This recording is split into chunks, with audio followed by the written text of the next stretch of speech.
Yo welcome back to my channel full stack ताऊ की तरफ से सारे भाइयों को राम राम, सारी बहनों को भी।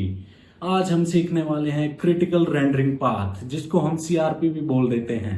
और इसकी समझ के बिना परफॉर्मेंस ऑप्टिमाइजेशन करना ऐसा है जैसे अंधेरे में तीर चलाना। तो आज मैं आपको सीआरपी सिखाऊंगा, जो कि बहुत इंपॉर्टेंट इंटरव्यू क्वेश्चन भी है यूआई डेवलपर्स के लिए।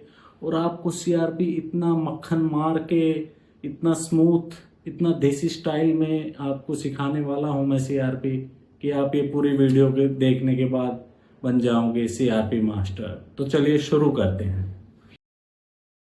तो चलिए शुरू करते हैं क्रिटिकल रेंडरिंग पाथ सीखना। क्रिटिकल रेंडरिंग पाथ बेसिकली एक सीरीज ऑफ स्टेप्स है जो कि ब्राउज़र फॉलो करता है HTML CSS जावास्क्रिप्ट को कन्वर्ट करने के लिए पिक्सेल्स में स्क्रीन पे, तभी हमें स्क्रीन पे रेंडर होके जो भी यूआई है वो दिखता है। तो सबसे पहला काम है, जैसे कि कोई भी यूज़र एंटर करता है यूआरएल ब्राउज़र में, तो वो डीएनएस लुकअप करके उसका आईपी ढूंढ के सर्वर का जो भी डोमेन, जैसे कि मैं यहाँ पर google.com डाल रहा हूँ, तो ये डोमेन किसी भी आईपी से मैच होगी, और जो भी आईपी से मैच होगी उस सर्वर पे हमारी रिक्वेस्ट जाएगी। तो बेसिकली ये क्या होता है, जैसे कि हमारा फ़ोन बुक में भी हम, जैसे मोबाइल में भी हम किसी का नंबर सेव करते हैं, क्योंकि हम नंबर याद नहीं रख सकते तो हम वो उसके नाम से सेव करते हैं। वैसे ही सेम चीज़ यहाँ पे है कि हम आईपी एड्रेसेस याद नहीं रख सकते हर वेबसाइट के, इसलिए सभी को डोमेन नेम दिया गया है। और डोमेन नेम दिया गया है तो डोमेन नेम याद रखना इजी है। तो ये इंटरनली उसी आईपी एड्रेस को ही हिट करता है जो कि इस डोमेन के लिए दिया गया है। ठीक है, तो यही काम डीएनएस लुकअप का होता है और वो रिक्वेस्ट सर्वर को चली जाती है। सर्वर रिस्पॉन्स में हमें एचटीएमएल देता है, जो कि डिपेंड करती है हमारी एप्लीकेशन कैसी है, वेनिला जेएस से बनी है या रिएक्ट की सिंगल पेज एप्लीकेशन है जिसमें हमें बेयर एचटीएमएल मिलता है, और हमारा क्लाइंट साइड जो है वो जेएसएक्स के थ्रू एचटीएमएल जनरेट होता है, या फिर हमारी नेक्स्ट जेएस एप्लीकेशन है जो कि सर्वर साइड रेंडरिंग, जिसमें हमें काफ़ी हद तक एचटीएमएल मिल जाता है और जो कि एसईओ में भी मदद करता है। लेकिन यहाँ तक हमारा कोई काम नहीं है, यहाँ तक क्रिटिकल रेंडरिंग पाथ स्टार्ट ही नहीं हुई है। जब हमारे पास रिस्पॉन्स आ गया एचटीएमएल का, तो ब्राउज़र जो है एचटीएमएल पार्सिंग स्टार्ट करता है। एचटीएमएल पार्सिंग के थ्रू वो डोम की कंस्ट्रक्शन करता है, जो कि डॉक्यूमेंट ऑब्जेक्ट मॉडल है। डॉक्यूमेंट ऑब्जेक्ट मॉडल जो कंस्ट्रक्ट करता है वो इंक्रीमेंटल है। जैसे कि इंक्रीमेंटल का मतलब है, अब स्टार्टिंग में उसे HTML टैग मिला तो उसने HTML की नोड बना दी, फिर उसे हेड टैग मिला, उसने हेड टैग की नोड बना दी। तो वो जैसे जैसे उसको टैग, स्टार्ट टैग और एंड टैग मिलते जाते हैं, तो वो नोड बनाता चला जाता है। ये हम आगे भी सीखेंगे ये। और फिर उसके बाद CSS पार्सिंग करता है, जिसके बाद CSS ऑब्जेक्ट मॉडल कंस्ट्रक्शन होती है, जो कि रेंडर ब्लॉकिंग है और रेंडरिंग को रोक देती है पूरी हद तक, जब तक पूरी कंस्ट्रक्शन पूरी ना हो जाए। ये क्यों रोकते हैं ये भी हम आगे सीखेंगे। उसके बाद हमारा क्या होता है, रेंडर ट्री होता है, जो कि जो डॉक्यूमेंट ऑब्जेक्ट मॉडल हमारा बना है और जो CSS मॉडल बना है, उन दोनों को कंबाइन करके हमारा रेंडर ट्री हम रेंडर करते हैं। उसके बाद लेआउट, जो कि साइजेस और पोजीशनिंग होती है, जो कि हमारा व्यू पोर्ट की विड्थ है, उसके बेसिस पे सभी एलिमेंट को, जो कि ब्लॉक लेवल एलिमेंट है या इनलाइन एलिमेंट है, उनके बेसिस पे सभी को, जो भी हमने पोजीशनिंग दी है उनके बेसिस पे सभी को अपनी अपनी पोजीशन मिल जाती है। और उसके बाद जो है पेंट होता है, जो कि पिक्सल्स ड्रॉ करता है, आई मीन पिक्सल्स में ड्रॉ कर देते हैं, जो कि पेंट होता है, जो कि हम यूआई पे फाइनल रिजल्ट हम देखते हैं। ठीक है, इसका एक्सप्लेनेशन हम देसी स्टाइल में बिल्कुल जीरो से सीखेंगे। तो HTML का तो आपको पता ही होगा, HTML मैं एक्सपेक्ट करता हूँ कि आपको आती होगी। ठीक है, तो डोम क्रिएशन होता है, जैसे हमारा यहाँ पे HTML हेड टैग और यहाँ पे बॉडी टैग दिया है, जिसके अंदर मेरा एक मेटा टैग है, टाइटल है। तो यहाँ पे डोम क्रिएशन में क्या होता है, सबसे पहले डोम ट्री, जो कि मैंने बताया था आपको, डॉक्यूमेंट ऑब्जेक्ट मॉडल क्रिएट होता है। अब इसमें स्टार्ट टैग और and and sorry and tag होता है। ठीक है, जैसे यहाँ पे HTML का स्टार्ट टैग उसे मिला, तो उसने HTML की एक नोट बना दी। उसके बाद उसको HTML का एंड टैग नहीं मिला, लेकिन उसको किसी और टैग का स्टार्ट टैग मिल गया, तो वो HTML के अंदर ही उसने हेड की नोट बना दी। अब हेड का उसके एंड टैग नहीं मिला, उसे मेटा का स्टार्ट टैग मिल गया जो कि सेल्फ क्लोजिंग टैग है, तो उसे मेटा की नोट बना दी। ऐसे ही वो बनाता जाता है, ठीक है। और जो कि टेक्स्ट नोट भी वो बनाता है, जो जैसे यहाँ पे क्रिटिकल रेंडरिंग पाथ डेमो जो टेक्स्ट हमने दिया है उसकी भी नोट उसने बनाई है, ठीक है। तो ये हमारा डोम ट्री बन रहा है बेसिकली। ये डोम क्रिएशन हमारी स्टार्टिंग में होती है, और जैसे यहाँ पे उसको लिंक मिल रहा है किसी भी स्टाइल शीट का, तो वो उसको डाउनलोड करने में लग जाता है, ठीक है। और डाउनलोड उस मतलब पार्सिंग रुक जाती है और उसको डाउनलोड करता रहता है जब तक उसको स्टाइल शीट नहीं मिलेगी, वो रेंडर नहीं कर पाएगा, ठीक है। इसको हम एग्जांपल लेते हैं, जैसे कोई भी बंदा है, उसे टिंडर डेट पे जाना है, टिंडर मैच मिल गया है उसे। देखो कुछ लौंडे तो यहाँ पे टिंडर मैच मिलने की खुशी में ही टिंडर मैच मिलने की खुशी जाहिर नहीं कर पाएंगे। तो क्या होता है, जैसे आपको किसी भी लड़के या लड़की को टिंडर पे मैच मिल जाता है, तो वो किसी डेट पे जाता है, ठीक है। अभी डेट पे जाने के लिए उसे पहले सबसे पहले शावर करना होता है, ठीक है। अब उसे अब वो बिल्कुल प्लेन है, उसके पास उसने प्लेन मतलब उसने कोई कपड़े नहीं पहने हुए। तो जैसे कि हम यूआरएल डालते हैं वेबसाइट का किसी ब्राउज़र में, तो वो उस टाइम हम ब्लैंक पेज देखते हैं, तो उस टाइम वही उस बंदे की कंडीशन है। उसके बाद वो पैंट शर्ट पहनेगा, ठीक है। तो वो उसका डोम क्रिएशन है, जो कि पैंट शर्ट बेसिक आउटफिट जो है, ठीक है। डोम क्रिएशन उसको हम कंपेयर कर रहे हैं। उसके बाद हम सी एस एस ओम क्रिएशन है, जो कि हमारा स्टाइलिंग के लिए है, ठीक है। अब जैसे यहाँ पे सी एस एस हमने दे रखी है, तो वो C S S object model create करेगा, जो भी टैग के लिए हमने जो भी सी एस एस दे रखी है वो उसकी मैचिंग के सी एस एस क्रिएशन कर देगा, ठीक है। यहाँ पे हमने इस एग्जांपल में टिंडर डेट में हमने स्टाइलिंग और एसेसरीज, हेयर जेल डाल लिया है, परफ्यूम डाल लिया है, ठीक है। तो ये स्टाइलिंग उसने डाली है। उसके बाद रेंडर ट्री हमने बात की, रेंडर ट्री जो कि डोम है और सीएसएस ओम दोनों को मिला के हमारा रेंडर ट्री बनता है। लेकिन इसमें एक चीज़ याद रखिए कि ये ओनली विजिबल एलिमेंट्स को कंसीडर करता है। जैसा कि हमारे हेड टैग के अंदर कोई भी विजिबल एलिमेंट्स नहीं है, बस मेटा टैग्स हैं जो कि मेटा डेटा को डिफाइन करते हैं, तो वो उनको कंसीडर नहीं करेगा।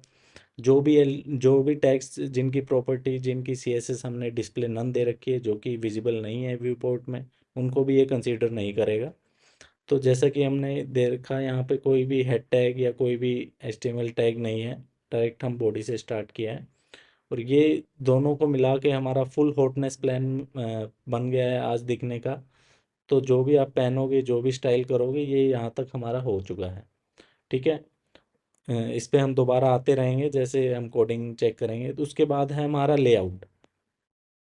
अब जैसे कि मैंने बात की थी, हर एलिमेंट को व्यू प्लेसमेंट दिया जाएगा व्यू पोर्ट पे, जो भी उनका ब्लॉक लेवल एलिमेंट है, इनलाइन एलिमेंट है, उसके बेसिस पे। और जो हमने एक मेटा टैग होता है व्यू पोर्ट का, जो हम हेड टैग में डिफाइन करते हैं, उसको वो टैग काफ़ी हद तक इस लेआउट को इम्पेक्ट करता है, बिकॉज स्टार्टिंग में जो डिफ़ॉल्ट व्यू पोर्ट होती है, नहीं तो वो कंसीडर करता है जब तक हम ये मेटा टैग नहीं देते। और अगर हम मेटा टैग देते हैं तो वो जो भी डिवाइस की विड्थ होती है वो कंसीडर करता है लेआउट बनाने के लिए।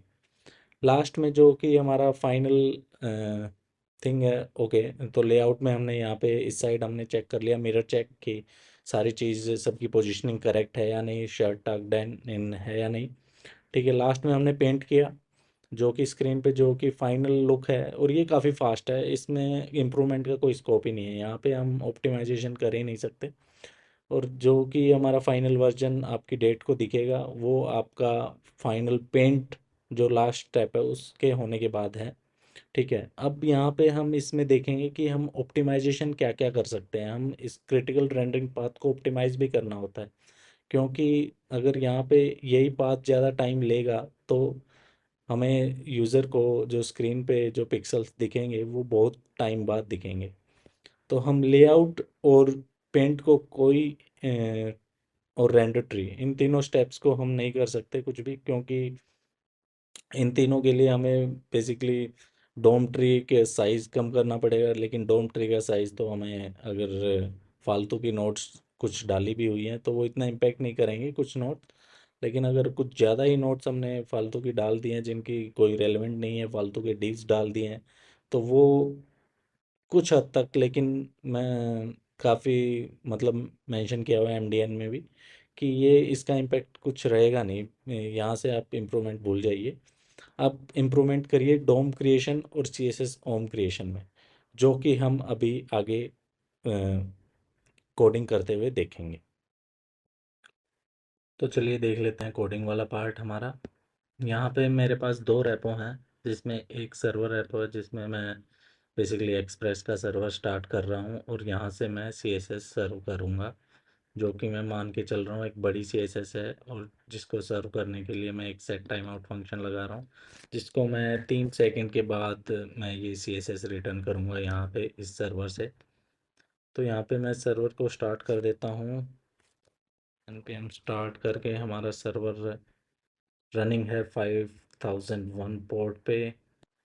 अब मैं अपनी रिएक्ट की एप्लीकेशन देख लेता हूँ, जिसमें मैं यूज़ कर रहा हूँ एक रिएक्ट सिंगल पेज एप्लीकेशन, जिसके अंदर मेरा index dot H T M L है, हेड टैग है, मेटा टैग्स हैं, लिंक जो कि मेरा जिस भी सर्वर जो मेरा रनिंग है 5001 पोर्ट पे, वहाँ पे मैं big dot C S S fetch करने की ट्राई कर रहा हूँ स्टाइल शीट के थ्रू।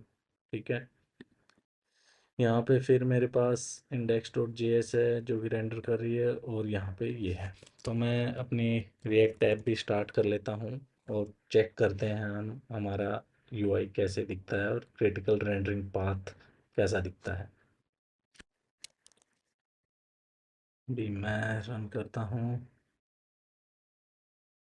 रन किया मैंने, और आई थिंक 3 सेकंड के बाद हमें वो मिला, big dot C S S. Right. ठीक है। तो इसका हम देख लेते हैं क्रिटिकल रेंडरिंग पाथ जो भी आ रहा है। ठीक है।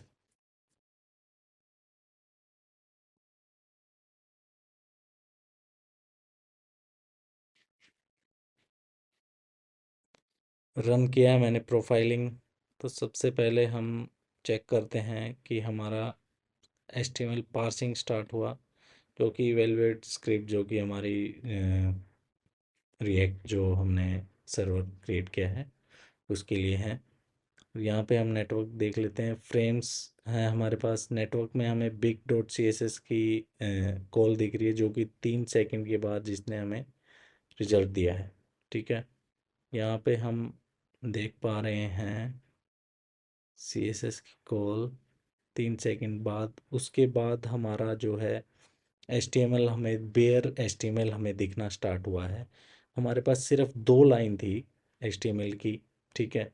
वो H T M L parsing start हुई, लेकिन H T M L parsing ख़त्म होने के बाद भी उसने वेट किया सी एस एस ओम ख़त्म होने का। ठीक है। C S S object model incremental क्यों नहीं है? क्योंकि सी एस एस हमारी ओवरराइड की जा सकती है। अब जैसे यहाँ पर जो कि हमारा, हम देख लेते हैं अपने मायरो बोर्ड में। ठीक है। यहाँ पे C S S object model जो कि इंक्रीमेंटल नहीं है। इंक्रीमेंटल नहीं है का मतलब क्या है? अब जैसे HTML, जैसे डोम क्रिएशन हमारा इंक्रीमेंटल है, हर टैग वो डोम ट्री बनाता जाता है स्टार्टिंग से लेके एंड तक। ठीक है। लेकिन CSS ऑब्जेक्ट मॉडल जो है मेरा, वो कंप्लीट नहीं होता जब तक हमारा एंड तक जो है CSS ऑब्जेक्ट मॉडल बन ना जाए, बिकॉज स्टाइलिंग हमारी ओवरराइड हो सकती है। अभी यहाँ पे हमने डिव जो है रूट की या बॉडी की कोई भी स्टाइलिंग दी होगी, हम एंड में जाके किसी और स्पेसिफिसी या किसी और एट्रीब्यूट्स के साथ हम इसकी C S S important tag दे के हम इसकी सी एस एस ओवरराइड कर सकते हैं, तो वहाँ पे वो ग्लिच सा आएगा। पहले सीएसएस कुछ और दिखेगी, बाद में कुछ और, तो इसलिए हमारा सीएसएस ऑब्जेक्ट मॉडल क्रिएशन जो है इंक्रीमेंटल नहीं है। ये होने तक हमारा बिल्कुल रेंडरिंग रुक जाती है। तो बेसिकली सीएसएस जो है वो रेंडर ब्लॉकिंग है। यहाँ पे भी आप देख पा रहे हो 3 सेकंड तक हमें स्क्रीन पे कुछ नहीं दिखा, कोई भी फ्रेम नहीं है, एम्प्टी फ्रेम है। उसके बाद जाके हमें CSS critical rendering part demo दिखा और ये दिखा। ठीक है। अब हमें सीएसएस हमें ऑप्टिमाइज कैसे कर सकते हैं हम सीएसएस को। बेसिकली दो तरह की सीएसएस हो जाती हैं, जो एक क्रिटिकल सीएसएस हो जाती है, एक जो non critical. Because critical CSS उसको कहेंगे जो हमारा स्क्रीन पे व्यू पोर्ट हमारा जो दिख रहा है, जो एलसीपी है हमारा, वो हमारे लिए क्रिटिकल है, उसकी सीएसएस क्रिटिकल है। जो राउट्स हमने अभी तक विजिट ही नहीं किए, यूज़र ने विजिट ही नहीं किए, उनकी सीएसएस हमें फैच करने का कोई जर आई मीन जल्दबाजी नहीं है। ठीक है, तो वो हमारे लिए नॉन क्रिटिकल हो गई। सबसे पहले हमें क्या है, सीएसएस को चंक्स में डिवाइड करना पड़ेगा, क्योंकि कुछ जो क्रिटिकल होगी उसे हमें जल्दी फैच करना होगा, जो नॉन क्रिटिकल होगी उसके हम लेजी लोड कर सकते हैं। ठीक है। अब जो क्रिटिकल, अब मान लेते हैं हमारी जो सीएसएस है ये क्रिटिकल है। अगर क्रिटिकल है तो हमें यहाँ पे रेल को प्री लोड देना होगा, और यहाँ पे हमें और एट्रीब्यूट देने होंगे।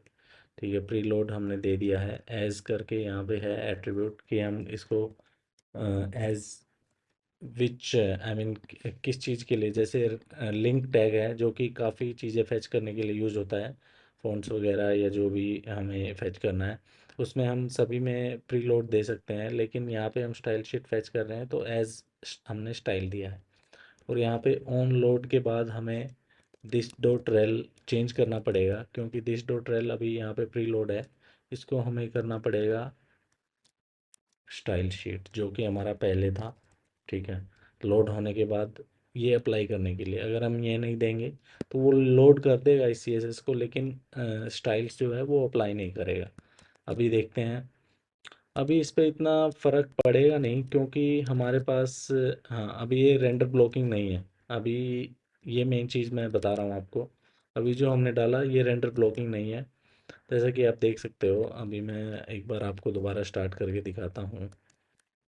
स्टार्टिंग में आप क्या देखोगे, स्टार्टिंग में आप देखोगे कि जो हमारे सी एस एस स्टाइल्स हैं वो अप्लाई नहीं हुए हैं, हमें सिंपल टेक्स्ट दिख रहा है। और उसके बाद 3 सेकंड बाद जब वो आ जाती है सी एस एस, उसके बाद हमारे स्टाइल्स अप्लाई हो रहे हैं।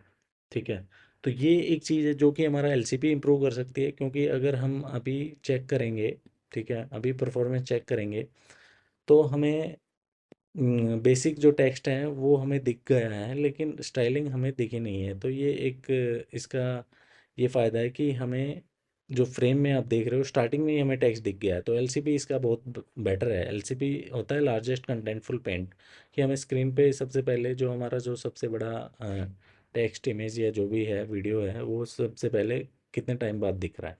ठीक है, तो यहाँ पे हमें टेक्स्ट है वो हमें स्टार्टिंग में ही दिख जा रहा है, तो ये बहुत अच्छी बात है। लेकिन जो सीएसएस है वो बाद में अप्लाई हो रही है। इसका कौन यही है कि स्टार्टिंग में हमें नॉन स्टाइल्ड टेक्स्ट या जो भी है एचटीएमएल दिखेगी। अब काफ़ी पेज, मुझे तो नहीं पता कि आपने देखे या नहीं, काफ़ी वेबसाइट्स में होता है कि हमें स्टार्टिंग में एचटीएमएल दिखती है और सीएसएस थोड़ी देर बाद अप्लाई होती है। वो बेसिकली इसीलिए होती है क्योंकि हमने जो यहाँ पे प्रीलोड दे दिया है, कि ये प्रीलोड का मतलब क्या है, कि ब्राउज़र को हम बता रहे हैं कि ये हमें फैच करना ही है। यहाँ पे अगर आप देखो तो यहाँ पे हमें 3 ही टैग हैं, लेकिन अगर जो आप रियल यूज़ केस लें, रियल लाइफ एप्लीकेशन जो होती है उसमें बहुत सारे टैग्स होते हैं हेड टैग में के अंदर ही। तो जब तक ब्राउज़र नीचे जाएगा, जब तक यहाँ पे आएगा, अ, तब तक वो फैच करना स्टार्ट ही नहीं करेगा इस सीएसएस को। लेकिन अगर हमने प्रीलोड लगा दिया तो हम ब्राउज़र को पहले ही बता रहे हैं कि ये मेरा क्रिटिकल रिसोर्स है, इसे जल्दी से जल्दी फैच करो। तो वो रिक्वेस्ट पहले ही भेज देता है। लेकिन वो जब तक सी एस एस आएगी नहीं, तो तब तक स्टाइल्स अप्लाई तो होंगे ही नहीं, ऑब्वियसली, ये तो ऑब्वियस बात है। तो फिर वो सी एस एस बाद में अप्लाई करता है। ये हमारा गोंद है। तो अभी अगर मैं देखूं सीएसएस का हमने देख लिया। सीएसएस बेसिकली यही ऑप्शन है, प्रीलोड का ऑप्शन है, लेकिन इसमें ये दिक्कत आती है कि पहले बिना स्टाइल वाले हमें एचटीएमएल दिख जाती है। और लेकिन सीएसएस इम्प्रूव करने का, रेंडर ब्लॉकिंग इम्प्रूव करने का कोई तरीका है नहीं, क्योंकि बेसिकली हम क्या कर सकते हैं, हम सीएसएस को डिवाइड कर सकते हैं, जो कि मैंने ऑलरेडी बता दिया आपको, क्रिटिकल नॉन क्रिटिकल में। हम अनयूज्ड जो सीएसएस है उसको रिमूव कर सकते हैं, वो भी एक अच्छा आइडिया है, जो कि सीएसएस यूज़ ही नहीं हो रही है तो वो हमें बंडल में चाहिए ही क्यों। तो ये भी एक अच्छा आइडिया है, ठीक है। प्रीलोड का मैंने ऑप्शन दिखा दिया आपको। अब हम जावास्क्रिप्ट देख लेते हैं। अगर हम जेएस लोड करें, कोई हैवी जेएस, हैवी कंप्यूटेशन, मैंने एक जेएस रखी है यहाँ पे, तो जो कि हमारा कितना टाइम ले रही है, 8 सेकेंड ले रही है, ठीक है। अगर मैं यहाँ पे इस स्क्रिप्ट टैग को ऐड करूँ,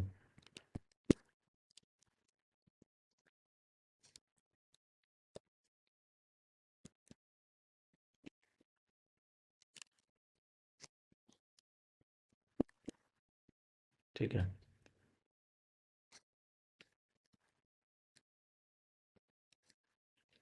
स्क्रिप्ट को मैंने पब्लिक में दिया है ना, राइट, डायरेक्टली मैं दे सकता हूँ, ठीक है। यहाँ पे मैंने कोई भी एट्रीब्यूट नहीं दिया है दूसरा। अभी हम रन करके देखते हैं क्या हो रहा है। अभी देखिए आप, हमारी वेबसाइट लोड ही लोड होते जा रही है। 8 सेकेंड बाद मुझे यहाँ पे स्क्रीन पे वो दिख रहा है। हमें स्टाइल्स इसलिए नहीं दिख रहे क्योंकि मैंने स्टाइल वाला लाइन कमेंट कर दिया है, ठीक है। लेकिन मुझे 8 सेकंड तक स्क्रीन पे कुछ नहीं दिखा। अगर मैं परफॉर्मेंस भी देखूं तो इसका एलसीबी बहुत गंदा आने वाला है, ठीक है। 8 सेकंड बाद हमें स्क्रीन पे कुछ दिखा है, तब तक हमें ब्लैंक स्क्रीन दिख रही है। तो ये भी गलत चीज़ है कि हम स्क्रिप्ट जो है अगर हम उसमें कुछ भी नहीं प्रोवाइड करें, ठीक है, तो वो भी एक रेंडर ब्लॉकिंग बन जाता है, ठीक है। जैसे स्क्रिप्ट ने दिखा, यहाँ पे मैं देख लेता हूँ, स्क्रिप्ट उसे यहाँ पे मिली है 8 सेकंड बाद, ठीक है, जब तक उसे डेटा मिला ही नहीं है,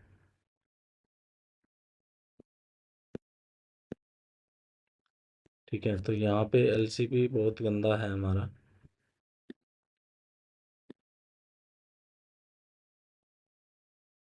अगर हम लाइट हाउस की परफॉर्मेंस देखें, वो भी बहुत गंदे आने वाली है।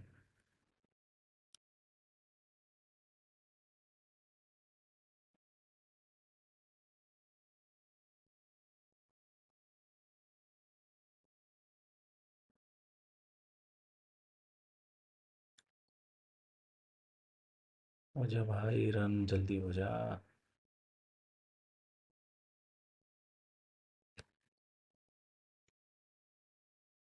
लाइट हाउस की परफॉर्मेंस आ ही गई है, बहुत ही गंदी, 41। देख लीजिए आप, एलसीपी 11 सेकंड, 11.5 सेकंड। 8 सेकंड में तो हमारी स्क्रिप्ट ही लोड हो रही है। और भी बहुत चीज़ें, रेंडर ब्लॉकिंग बहुत ज़्यादा, हैवी ब्लॉकिंग स्क्रिप्ट जो अपनी है, बहुत टाइम ले रही है। तो इसको इम्प्रूव कैसे किया जाए? या तो हम इसको इम्प्रूव करने के लिए हम यहाँ पे डेफर और एसिंक टैग यूज़ कर सकते हैं, लेकिन जो कि कोई भी फ़ायदा नहीं देंगे इस सिंगल पेज एप्लीकेशन में। बिकॉज़ क्या होता है कि सिंगल पेज एप्लीकेशन में हमें सर्वर से तो बेयर एचटीएमएल आता है, तो क्लाइंट साइड पे हमें हम एचटीएमएल जो है, जे आई मीन जेएसएक्स जो है वो जनरेट करते हैं, लेकिन उस टाइम तक हमें स्क्रिप्ट रन करनी पड़ेगी उससे पहले, चाहे वो डेफर हो चाहे हम एसिंक हो। तो इसका कोई भी फ़ायदा नहीं होगा। मैं आपको दिखा देता हूँ। डेफर का मतलब क्या होता है कि स्क्रिप्ट को पैरेलल में लोड कर दीजिए, ठीक है, लेकिन जो इसको एग्जीक्यूट करिए जब पूरी मेरी एचटीएमएल पार्सिंग हो जाए।